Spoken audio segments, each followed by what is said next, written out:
Bienvenidos una vez más a El Comentario, un programa realizado por Agustín Sancho Cubero. Este programa está disponible en YouTube y en las principales plataformas de podcasts. No te olvides de suscribirte, es gratis. A continuación empezamos el programa.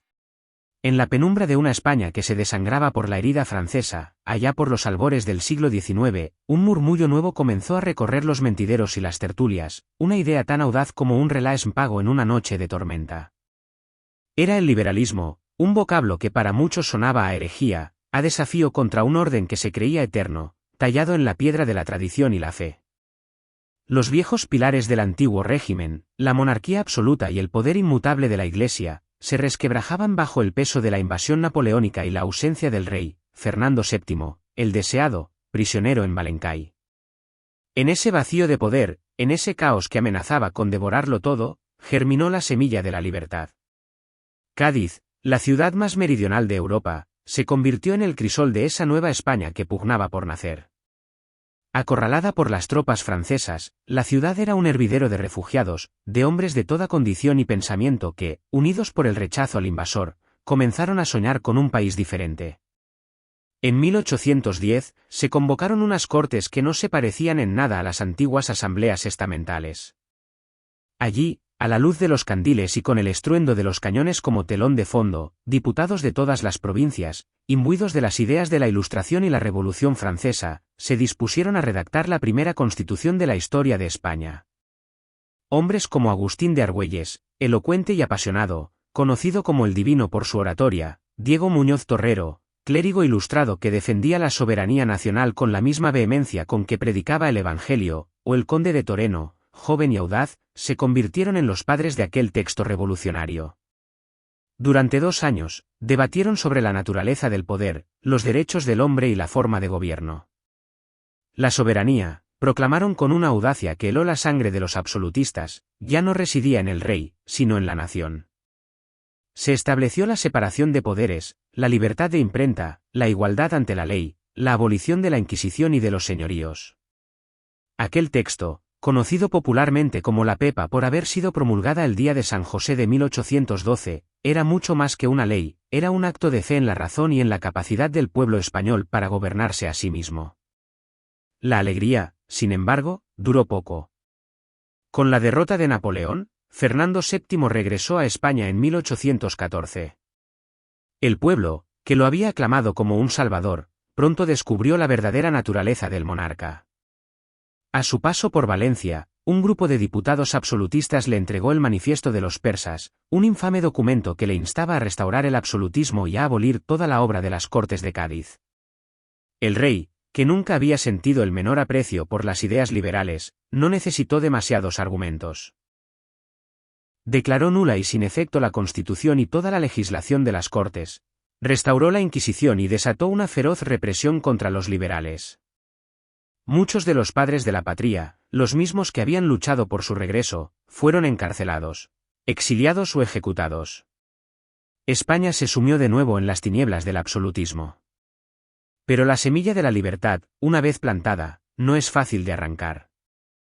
Durante 6 largos años, los liberales conspiraron en la clandestinidad, en las sociedades secretas como la masonería, esperando el momento propicio para actuar. Ese momento llegó en 1820, cuando el comandante Rafael del Riego, al frente de las tropas que debían embarcar hacia América para sofocar las rebeliones independentistas, se pronunció en Cabezas de San Juan a favor de la Constitución de 1812. El levantamiento se extendió como la pólvora por todo el país, y Fernando VII, viendo que su trono peligraba, no tuvo más remedio que jurar la Constitución que tanto odiaba. Marchemos francamente, y yo el primero, por la senda constitucional, dijo con una hipocresía que no engañó a nadie.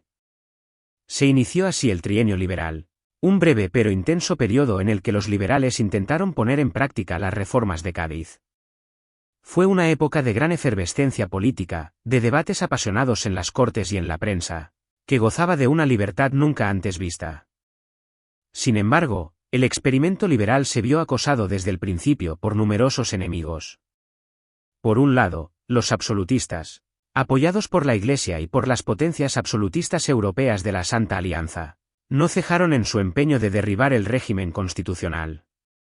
Por otro, los propios liberales se dividieron en dos facciones, los moderados o doceañistas, partidarios de reformar la Constitución para hacerla más aceptable para el rey y las élites, y los exaltados o veinteañistas, defensores a ultranza de la obra de Cádiz. Las conspiraciones absolutistas, las intrigas del rey y la división de los liberales debilitaron al gobierno. Finalmente, en 1823, la Santa Alianza decidió intervenir. Un ejército francés, los 100.000 hijos de San Luis, al mando del duque de Angulema, invadió España sin apenas encontrar resistencia. El gobierno liberal se refugió primero en Sevilla y luego en Cádiz, llevando consigo al rey como rehén. Pero todo fue en vano. La ciudad que había sido la cuna del liberalismo se convirtió en su tumba. El 30 de septiembre, el rey fue liberado y, una vez más, derogó la Constitución y desató una nueva y aún más brutal represión contra los liberales.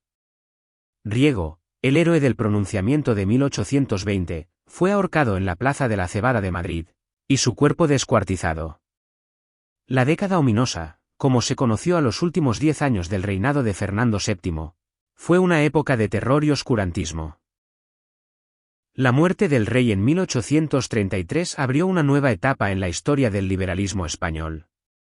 Su hermano, Carlos María Isidro, reclamó el trono basándose en la ley sálica, que impedía reinar a las mujeres. Pero Fernando VII, antes de morir, había derogado esa ley para que pudiera sucederle su hija Isabel, todavía una niña. La viuda del rey, María Cristina de Borbón, asumió la regencia, y para defender los derechos de su hija frente a los carlistas, no tuvo más remedio que buscar el apoyo de los liberales.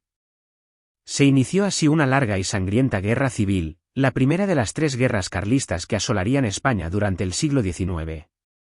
Durante la regencia de María Cristina y la posterior de Espartero, los liberales volvieron al poder, aunque profundamente divididos. Los moderados, liderados por hombres como Martínez de la Rosa o el general Narváez, eran partidarios de un liberalismo doctrinario, que limitaba el poder del pueblo y lo compartía con la corona. Defendían un sufragio censitario muy restringido, que solo permitía votar a los más ricos, y una soberanía compartida entre el rey y las cortes.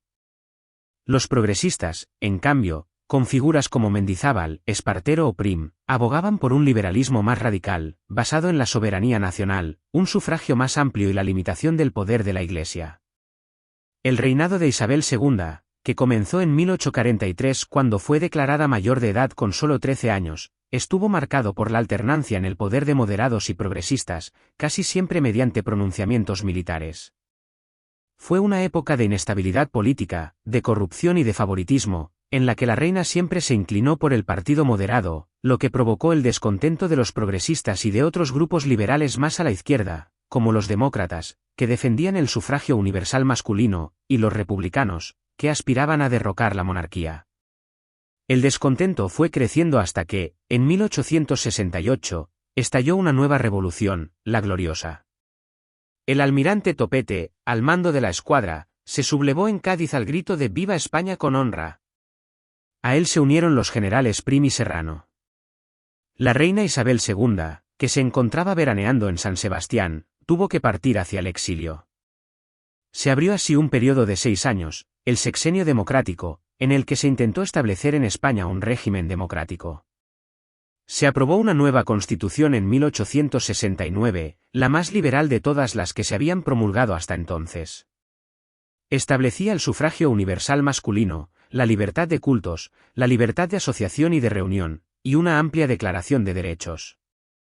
La monarquía se mantuvo como forma de gobierno, pero se buscaría un nuevo rey en las cortes europeas. Tras un largo proceso de selección, fue elegido Amadeo de Saboya, hijo del rey de Italia. Amadeo I llegó a España a finales de 1870, el mismo día en que su principal valedor, el general Prim, moría asesinado en Madrid. Su reinado fue un fracaso. Aislado, sin apoyos políticos y despreciado por la aristocracia, tuvo que hacer frente a la Tercera Guerra Carlista, a una insurrección en Cuba y a la oposición de los republicanos. A principios de 1873, abdicó y regresó a Italia. Tras la abdicación de Amadeo, las Cortes proclamaron la Primera República. Fue un intento audaz pero efímero de establecer un régimen republicano federal en un país profundamente dividido. En apenas 11 meses, se sucedieron 4 presidentes: Figueras, Pi y Margall, Salmerón y Castelar. La República tuvo que enfrentarse a los mismos problemas que habían acabado con la monarquía de Amadeo: la guerra carlista, la guerra de Cuba y, además, el levantamiento cantonal, una rebelión de varias ciudades que se declararon cantones independientes. El caos era tal que el 3 de enero de 1874, el general Pavía dio un golpe de Estado y disolvió las Cortes. Se estableció un gobierno provisional presidido por el general Serrano, que en la práctica era una dictadura militar. Unos meses más tarde, el general Martínez Campos se pronunció en Sagunto a favor de la restauración de la monarquía en la persona de Alfonso XII, el hijo de Isabel II. La restauración, como se conoce al periodo que va desde 1874 hasta 1923, fue una época de estabilidad política, pero también de profunda falsedad. El artífice del sistema fue Antonio Cánovas del Castillo, un político conservador que había sido ministro con Isabel II. Cánovas diseñó un sistema bipartidista basado en la alternancia pacífica en el poder de 2 grandes partidos: el conservador, liderado por él mismo, y el liberal, liderado por Práxedes Mateo Sagasta. El sistema se basaba en el fraude electoral. El rey encargaba formar gobierno a uno de los 2 líderes y, a continuación, se convocaban elecciones que, gracias a la manipulación de los resultados por parte de los caciques locales, siempre ganaba el partido que estaba en el poder. Este sistema, conocido como el turno pacífico, garantizó la estabilidad, pero a costa de mantener al margen de la vida política a la mayor parte de la población. A pesar de sus limitaciones, el liberalismo de la Restauración permitió un cierto grado de libertades.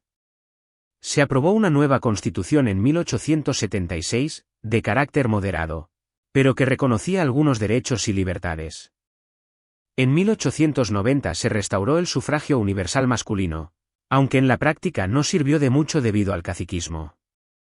El desastre de 1898, con la pérdida de Cuba, Puerto Rico y Filipinas, supuso un duro golpe para el régimen de la Restauración y para la conciencia nacional. Surgió un movimiento de regeneracionismo, que pedía la modernización del país y la democratización del sistema político.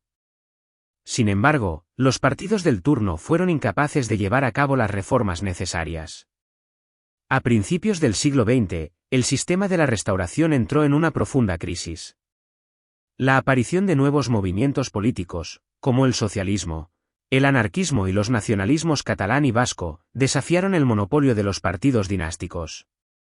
La creciente conflictividad social, con huelgas y atentados, y el desastre de la guerra de Marruecos agravaron la situación. En 1923, el general Miguel Primo de Rivera dio un golpe de Estado y estableció una dictadura que duró hasta 1930. La dictadura suspendió la Constitución, disolvió las Cortes y prohibió los partidos políticos. En un principio, contó con el apoyo del rey Alfonso XIII y de una parte de la burguesía y del ejército, que veían en ella una solución al caos y a la inestabilidad. La dictadura de Primo de Rivera fue una época de represión, pero también de modernización económica. Se llevaron a cabo importantes obras públicas, como carreteras y pantanos, y se impulsó la industria. Sin embargo, la falta de libertades y la creciente oposición de intelectuales, estudiantes y obreros acabaron por debilitar al régimen. En 1930, Primo de Rivera dimitió y se exilió en París. El rey intentó volver al sistema constitucional, pero ya era demasiado tarde. El desprestigio de la monarquía por su apoyo a la dictadura era enorme. En las elecciones municipales del 12 de abril de 1931, las candidaturas republicanas triunfaron en las principales ciudades. Alfonso XIII, viendo que no contaba con el apoyo del ejército ni del pueblo, decidió abandonar España. El 14 de abril de 1931 se proclamó la Segunda República. Fue un momento de gran esperanza e ilusión para millones de españoles. Se abrió un nuevo periodo de libertad y democracia, en el que se intentó llevar a cabo una profunda modernización del país. Se aprobó una nueva Constitución en 1931, muy avanzada para su época.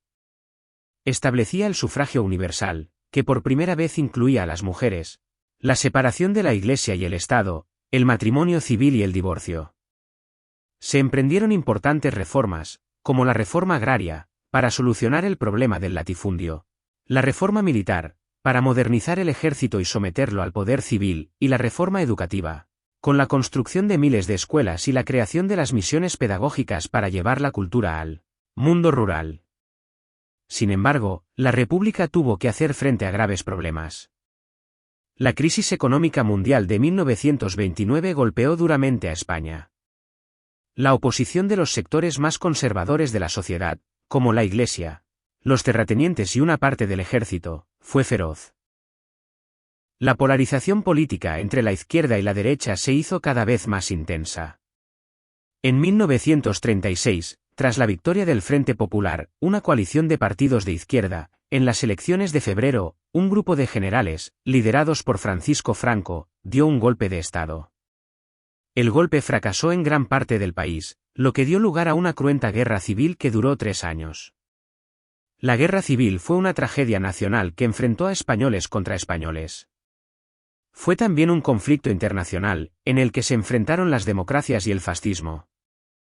La República recibió la ayuda de la Unión Soviética y de las brigadas internacionales, mientras que los sublevados contaron con el apoyo de la Alemania nazi y la Italia fascista. En 1939, la guerra terminó con la victoria del bando nacional. Se inició una larga dictadura, la del general Franco, que duró casi 40 años. Durante este tiempo, se suprimieron todas las libertades y se persiguió brutalmente a los vencidos. El liberalismo, que tanto había luchado por abrirse paso en la historia de España, fue de nuevo borrado del mapa. La muerte de Franco en 1975 abrió las puertas a una nueva etapa de la historia de España, la transición. Fue un proceso complejo y a menudo difícil, en el que los españoles, liderados por el rey Juan Carlos I y por una nueva generación de políticos, como Adolfo Suárez, Felipe González o Santiago Carrillo, lograron pasar de una dictadura a una democracia de forma pacífica. En 1978, se aprobó en referéndum una nueva constitución, que es la que rige actualmente en España. La Constitución establece que España es un Estado social y democrático de derecho, cuya forma política es la monarquía parlamentaria.